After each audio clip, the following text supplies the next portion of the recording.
主歌頌你，愛永沒離。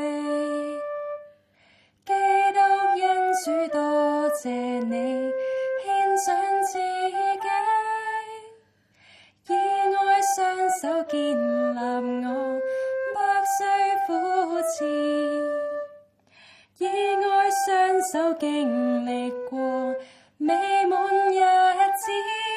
豐足的這世紀，你讓我做美如晨曦，命途日讚美，如在天空海闊飛，我的心必因你醉倒，愛慕靠向你來耶穌，盡情盡力盡無窮意，愛抱擁你到成為主的新婦。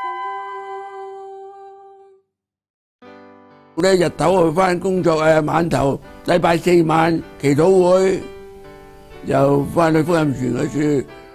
啊，嗰隻船好大隻噶，有2層高噶，有細路仔讀書噶，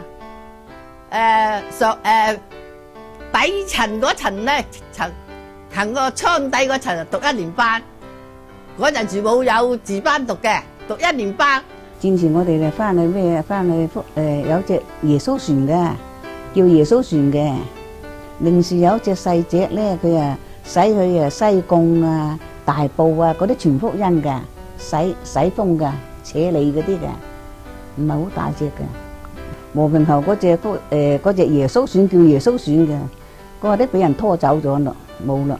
嗰啲人講佢話攆咗去咧，俾嗰啲日本佬咧攆咗去油麻地啦。有嘅時候咧，嗰啲美國人咧，嗰啲福音船咧，日本自嘅代咧賣咗，又想整翻隻，叫我你去同我睇下呢隻船賣咗嗰陣時啱唔啱咧？我話唔啱啊，要整好多錢噶，即係要改裝好多錢嘅。收尾佢嗰日睇車我去油麻地睇嗰隻船，有幾大啊？叫我幫佢睇，我話整好多錢嘅。收尾又淡咗就冇啦。根據會友嘅回憶，教會初期只有一艘大型嘅福音船，而呢艘福音船係長期停泊喺筲箕灣避風塘，作為傳福音嘅基地。此外，仲有一艘較細嘅福音船，四處向漁民傳福音。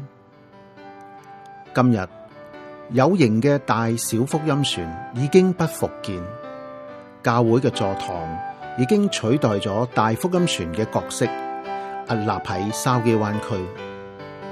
但係我哋仍然需要同心建造更多嘅福音船，進入唔同嘅社區，完成傳福音嘅大使命。